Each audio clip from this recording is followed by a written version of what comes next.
Soyez les bienvenus sur i24 News pour Économie, le MAG, une édition spéciale consacrée aujourd'hui aux évolutions des économies asiatiques, d'Asie et de l'Est en particulier. Tal Reshef, consultant spécialiste de l'Asie, sera avec nous tout au long de cette émission pour nous aider à comprendre où se situent aujourd'hui les enjeux pour cette région où se joue une partie de l'avenir de la croissance de l'économie mondiale. Bonjour à vous Tal Reshef et à tout de suite. Merci. Et on va d'abord s'intéresser à ce qui se constitue sans doute l'une des faces les plus sombres de la dette chinoise, la dette des gouvernements locaux. On en parle souvent, un endettement colossal qui pousse les autorités à vendre leurs terres à des promoteurs immobiliers. Et pour cela, il faut bien souvent détruire les maisons existantes. Saisie, expropriation, c'est ce que subissent des milliers de familles dans l'Est chinois quand l'arbitraire vient à la rescousse de la folie des grandeurs. Le récit de Johanna Sitruk avec nos confrères de Reuters. Xu Haifeng a subi cruellement les conséquences de la dette des gouvernements locaux chinois. Il y a 3 ans, elle a été expulsée et sa maison a été démolie. La ville de Wuxi, en manque de liquidité, a dû vendre le terrain sur lequel elle se trouvait. C'est là qu'elle vivait. Les nouvelles maisons qui ont remplacé la sienne sont vendues plus de 4 fois plus cher. Victime du système, elle a pourtant essayé de se battre. Depuis qu'ils ont commencé à démolir notre maison et nous déplacer, mon mari et moi avons été constamment harcelés. Devant ma porte, j'ai été rouée de coups. Mais les autorités n'ont pas l'intention d'enquêter. Le cas de Xu n'a pas pu être vérifié, mais toutes ces personnes, expulsées, prétendent avoir subi le même traitement. Et voici tout ce qu'il reste de la maison de Shenjun. Il explique qu'il a été battu et mis en détention. La raison, il refusait de partir. Ils démolissent nos maisons et nous déplacent parce qu'ils n'ont pas d'argent. Toutes les villes qui ont des déficits procèdent de la même façon. C'est comme ça. Les autorités de Wuxi n'ont pas pu être contactées pour commenter cette affaire. Les gouvernements locaux ont emprunté massivement pour financer de grands projets de construction. Et maintenant, ils ont besoin d'argent. Le palais de justice, immense et flambant neuf, est un très bon exemple. En 2012, l'investissement de cette région représentait plus de la moitié de son économie. Et au niveau national, les emprunts des collectivités locales dépassent le 1 trillion d'euros. Mais pour Lu Zhengwei, les conflits fonciers pourraient être évités. La première chose que nous devons faire est de s'assurer que toutes les parties soient bien protégées, en particulier ceux dont les terres sont saisies. La deuxième, faire en sorte que le bénéfice soit utilisé ouvertement, de façon transparente et surtout efficace. Une partie ou l'autre ne doit pas recevoir une part de l'argent qui lui est due sans que l'on sache où se trouve le reste. L'urbanisation énergique de la Chine l'a aidé à devenir la 2e économie du monde. Mais à quel prix ? Un phénomène qui a de quoi inquiéter. Tal Reshef, 1700 milliards de dollars, c'est l'endettement cumulé de l'ensemble des gouvernements locaux chinois. Comment vous l'expliquez ? Bon, ça commence il y a 5 ans plus ou moins, quand a commencé la crise internationale, en 2008. Et là, la Chine, son économie est basée sur l'export, se trouvait dans un problème. Donc, il donnait de l'argent facile, de l'argent pas cher à n'importe quel groupe économique ou autre qui avait besoin de ça pour relancer l'économie. Et ça allait essentiellement dans l'immobilier ? Pas seulement, mais entre autres aussi l'immobilier. Et là, une fois que quelqu'un donne de l'argent facilement, il y a beaucoup de dettes qui ne sont pas européennes, qui ne sont pas remboursées. Et là, il y a la dette qui grandit et grandit tout le temps, qui arrive à ces mesures énormes 5 ans plus tard. Ouais. Et que peut faire le gouvernement central à Pékin pour résoudre ce problème ? On sait que les réserves de devises sont phénoménales. Pourquoi ne pas les utiliser pour résorber cette dette ? Bon, dans un pays comme la Chine, où les départements locaux et les provinces sont d'une autre manière des bras du gouvernement central, ils ne sont pas de groupes indépendants, ils ne sont pas élus par les gens. Donc, la responsabilité est sur le gouvernement. Et le gouvernement, il a beaucoup d'argent pour couvrir toute cette dette, s'il veut. C'est pas un grand problème. Bon, c'est un problème, mais un problème qui peut résoudre. Mais il n'y a pas un risque, selon vous, qu'à mesure que la dette augmente, l'autoritarisme aussi, comme on l'a vu dans le reportage, peut-être revient aussi en force ? Je crois que l'histoire de ce reportage, il n'est pas un exemple de tout ce qui se passe en Chine. Au on voit bien au contraire que les derniers 5 ans, même avec tout ça, la démocratie, elle prend ses premiers pas et les droits de l'homme grandissent et la direction est autre. Et la Chine ne marche pas de cette manière-là. C'est toute une histoire d'argent et il y a assez d'argent pour résoudre ça. Merci Tal Reshef. On va maintenant revenir sur ce qui a alimenté les débats, si l'on peut dire, entre Bruxelles et Pékin ces derniers mois, l'énergie solaire. Certains experts prédisent que ce sera le plus grand conflit commercial de l'histoire, ni plus ni moins. Alors le solaire, technologie clé s'il en est du 21e siècle, c'est un marché gigantesque et c'est surtout une guerre déclarée entre l'Europe et la Chine depuis que Pékin subventionne directement les panneaux produits sur son sol. Ils arrosent littéralement le vieux continent où ils mettent à genoux les industries locales et aujourd'hui l'heure semble à l'apaisement. Anthony Lesme. La guerre des panneaux solaires n'aura pas lieu. La Chine et l'Europe ont trouvé un accord. L'Union européenne avait accusé de dumping les fabricants chinois de panneaux solaires. Car si les prix de vente sont inférieurs aux normes européennes, ce serait grâce aux importantes subventions du gouvernement chinois. Des aides qui ont permis de vendre pour 21 milliards d'euros de panneaux solaires en Europe, mais qui ont aussi éjecté plusieurs entreprises européennes du marché. L'Europe taxait à 11,8% les exportations chinoises de panneaux solaires, mais menaçait la Chine d'élever la taxe à 47% si aucun accord n'était conclu avant le 6 août. Finalement, les États de l'Union européenne ont décidé que les négociations étaient préférables au conflit. Les fournisseurs chinois se sont engagés à cesser tout dumping et à hausser leurs prix au-dessus d'un certain niveau. En retour, ces entreprises n'auront plus à payer de taxes anti-dumping. Les panneaux photovoltaïques chinois ne pourront être vendus à moins de 56 cents le watt et les exportations annuelles seront limitées à un certain niveau. 70% des fournisseurs chinois ont accepté l'accord. Ils ne paieront que 11,8% de droits douaniers jusqu'en 2015. L'accord a probablement permis d'éviter une guerre commerciale à grande échelle. Aux menaces des sanctions européennes, la Chine avait annoncé qu'elle lançait une enquête sur les ventes de vins européens en Chine. Une hausse des taxes semblait alors inévitable. Certains partisans du photovoltaïque ont salué l'accord comme ouvrant la voie à une utilisation plus large de la technologie, mais aussi à une plus grande production d'énergie propre. A l'inverse, certains estiment qu'elle conduira à une hausse des prix, menant inévitablement à une baisse de la production. Réponse dans les prochains mois. Tal Reshef, un mot sur cette affaire. Est-ce qu'on est dans la bonne voie ou est-ce que c'est simplement une trêve pour mieux reprendre les hostilités plus tard ?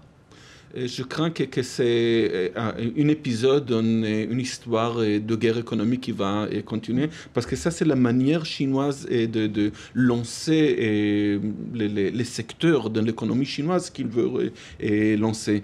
Tout ça se trouve dans le plan quinquennal. Le plan quinquennal. Voilà. À la soviétique.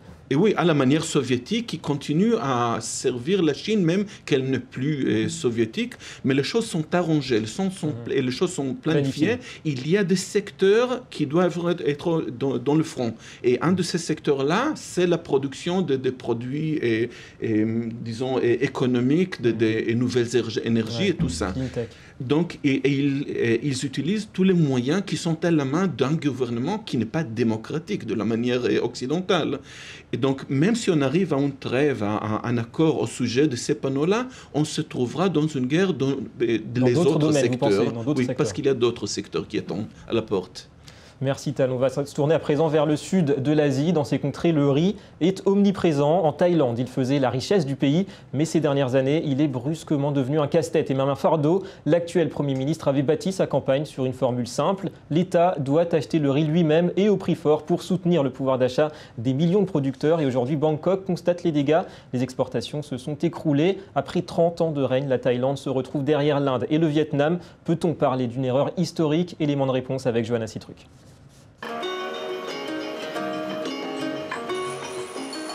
Voici l'un des champs de riz les plus célèbres de Thaïlande. Une fierté nationale. Le pays est l'un des plus grands exportateurs mondiaux de riz. Mais ce statut est menacé depuis que les autorités ont décidé de subventionner les agriculteurs.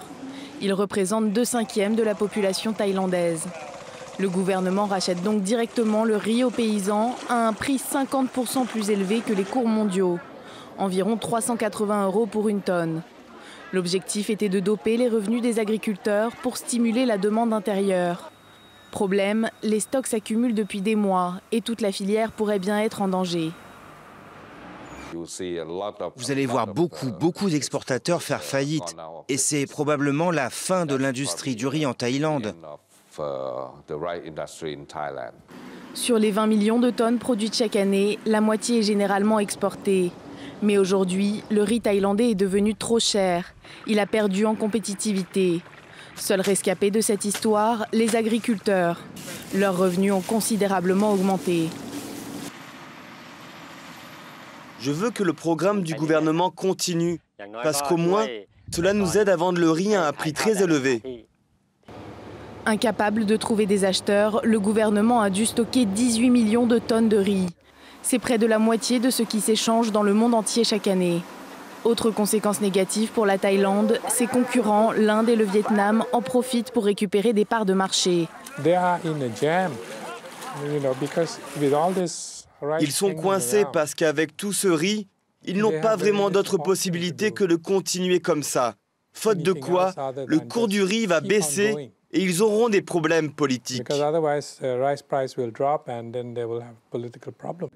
En 2012, le gouvernement a dépensé près de 10 milliards d'euros pour subventionner les agriculteurs thaïlandais. En 2013, cette dépense pourrait bien dépasser les 11 milliards. C'est environ 4% du PIB du pays. Alors le riz, si le riz pose problème au gouvernement thaïlandais, eh bien un autre secteur est déjà prêt à prendre le relais comme moteur de croissance.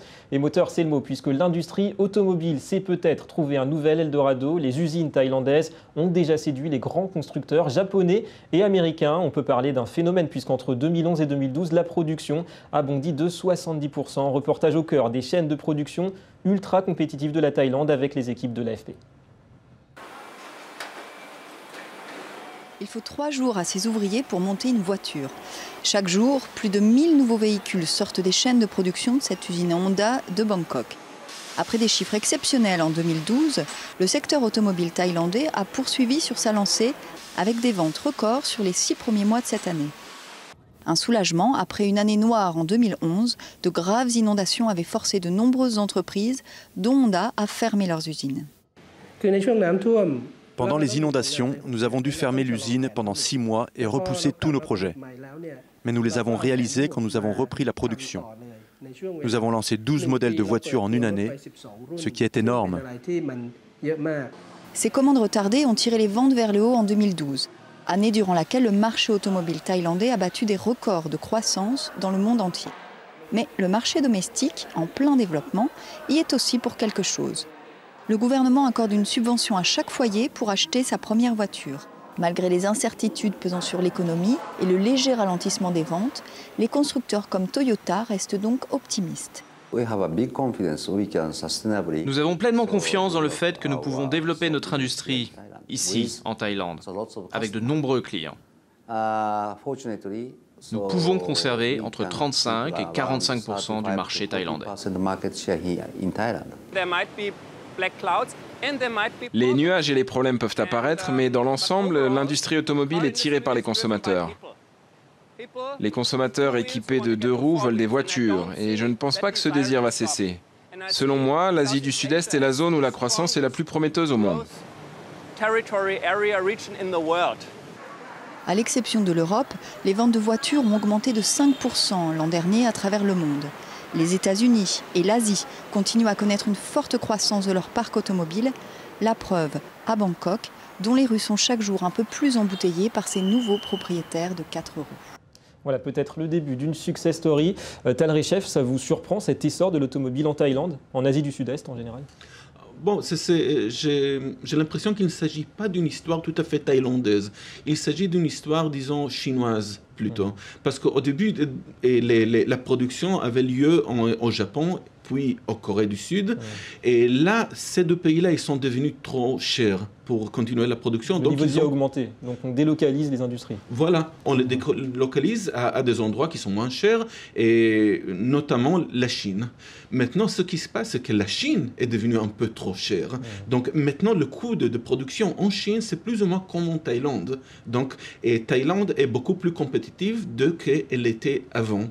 Et la production en Chine, elle passe de plus en plus à des produits plus compliqués, plus technologiques, plus avancés, qui sont justifiés dans un endroit où le coût de production est haut. Et pourquoi la Thaïlande est prête, selon vous, pour accueillir ces industries où d'autres pays d'Asie du Sud-Est peuvent aussi participer à cet effort d'industrialisation? Absolument, absolument. Disons que la Thaïlande maintenant est plus ou moins du même coût comme la Chine, et donc ça devient plus compétitif.